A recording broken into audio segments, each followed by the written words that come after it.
Hi everyone, my name is Asti and today's video is a comic book review. So I told you guys in my previous video that I really wanted to do a 2016 favorite, and this is actually the first episode of that series kind of thing.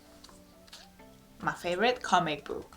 So I really need to learn how to make shorter videos, but long story short, I got into the Omega Man because I've read another series, The New Guardians, and I've read that because I really wanted to read like more Green Lantern comics, so I asked this really big Green Lantern fan friend of mine, Barb, and she just kind of threw New Guardians at me. But when that I finished that, I just wanted to read more of Kyle Rayner, so I looked Kyle Rayner up on Google and I found this book on Amazon just right before its release, which was in the end of August. That was a pretty good deal, so I couldn't not order it. So I really didn't know anything about the Omega Man, except that this book was directly set after the New Guardian, so it means that Kyle is already a White Lantern, which means that he can control all the colors of the color spectrum. But because I really don't want to talk about like shit, I did my research and let's just have a quick look on the Omega Man. So their first appearance was in 1981, actually, in Green Lantern Comics issue 141.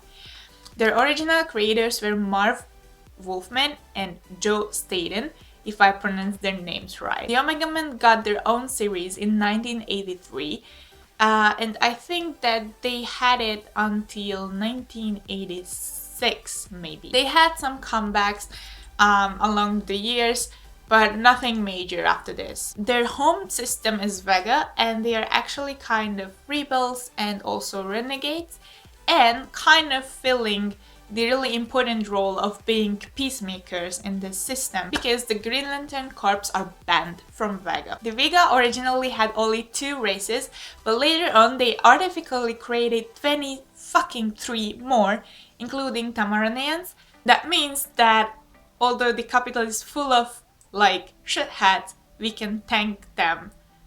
Corey, who is just really beautiful. The core of this story, this Omega Man, is actually the conflict between Kyle and himself, kind of, in my opinion. So he goes to Vega because he obviously heard about this whole thing going on between the Citadel, who are the regime that controls the system, and the Omega Men, who are like rebels. And he goes there and asks permission for entering, and the Viceroy, who is like the leader of the Citadel, says, alright, come on in, but leave your ring here. And Kyle does exactly that and starts negotiating with the Omega Man, who later on accepts him, and they set up a meeting, but it ends really bad and everyone thinks that they killed him, which is not true. Also, I really think that it's important that we see the motives behind Kyle's action. If you read a bit about him, it turns out like pretty early in his story that he feels guilty all the fucking time, because just like right after he got his ring, his lover, the girl he loved, was killed and he couldn't save her, and this trauma makes him feel like he needs to save everyone, and this exactly brings him to Vega. Now about this whole killing the White Lantern thing, obviously they didn't kill him, but they did capture Kyle and took him as a prisoner, and also they put a bomb into his neck, which means that he can't really escape, and also he doesn't have his ring, which is a huge handicap because Kyle Rayner is a lantern, so he needs his ring to, you know, have powers. As for the motives of the Omega Man, now this is something that is really amazing about this story, I think, because they are good people. You can see that they are good people, but the way they fight for their goals is just not good at all, especially after a while. There are actually, 7 of them. There is Scraps, Primus, Callista, Tigor, Brute, and Doc, and later on Kyle.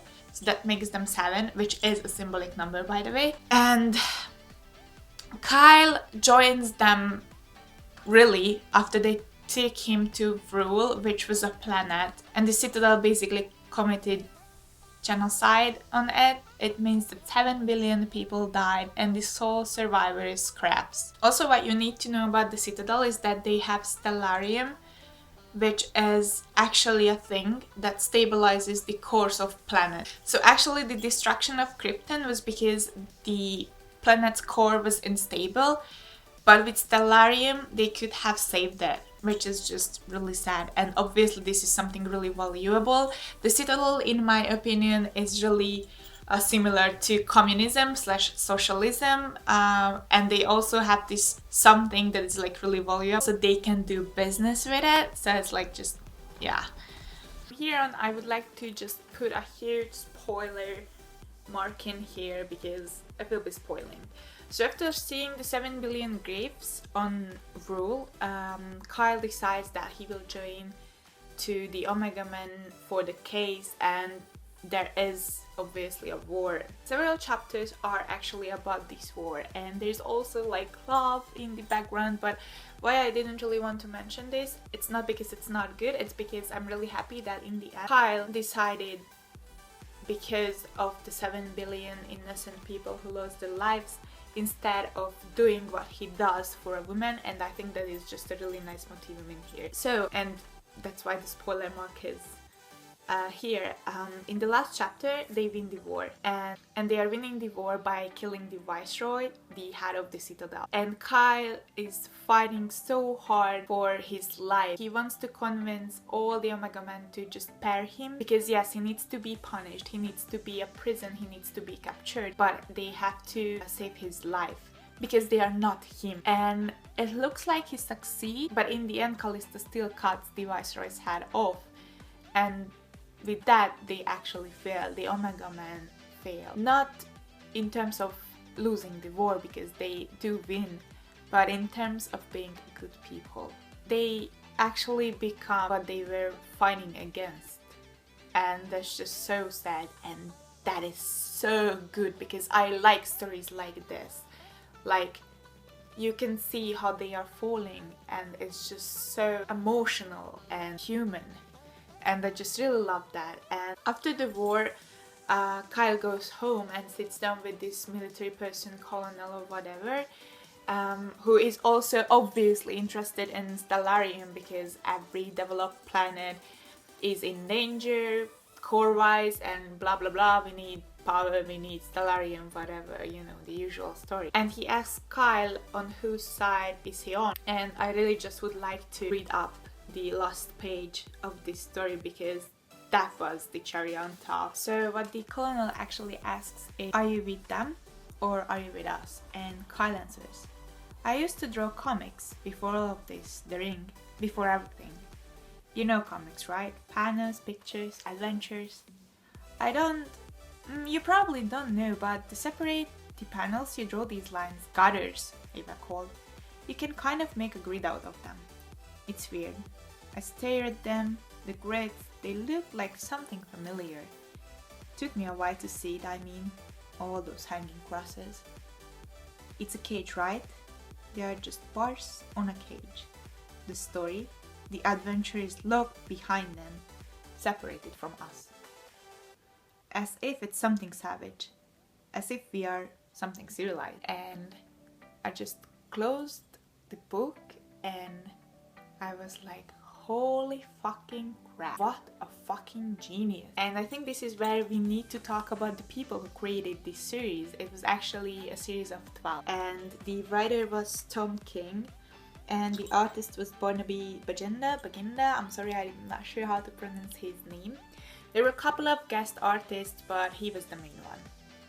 And what you would probably realize, not necessarily in the first 2 or 3 chapters, but after a while, especially if you are reading it with something else, like you read 2 chapters of this and then you switch to another comic book, that there are no overflowing pictures. There are always frames, and many times there is this 9-panel a page something going on. It's like really remarkable, really something that sticks. And I wasn't reading into it too much, but it was something I noticed. When I hit the last page, it just all made sense, which is just such a good idea, and I love these kind of stories. They are just so good. There are obviously some like extra pages in the back. There are a couple of articles from Encyclopedia Galactica because that's how actually the story starts, and then like character sketches, and there is also a couple of frames from the coloring artist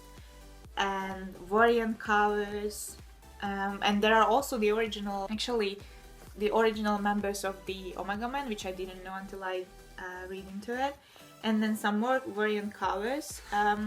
Actually, I didn't really like this artist that much, but I really like the coloring work, so yeah. And one last art on the last page. It looks like this big. If I put it right next to my face, it costs $25 US.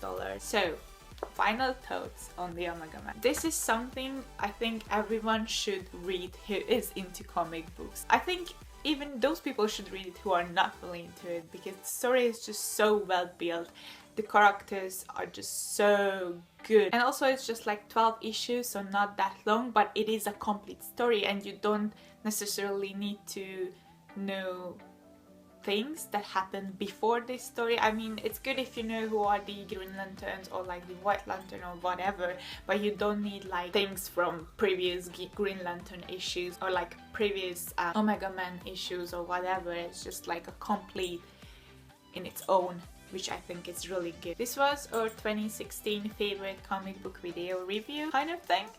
I hope you liked it, and this video will be uploaded on the 23rd of December, so I would like to wish you Merry Christmas, and I wish you love, and I hope that you will be safe and you will enjoy the holiday seasons, no matter what kind of holiday are you celebrating. Thank you for watching me, as always. See you soon.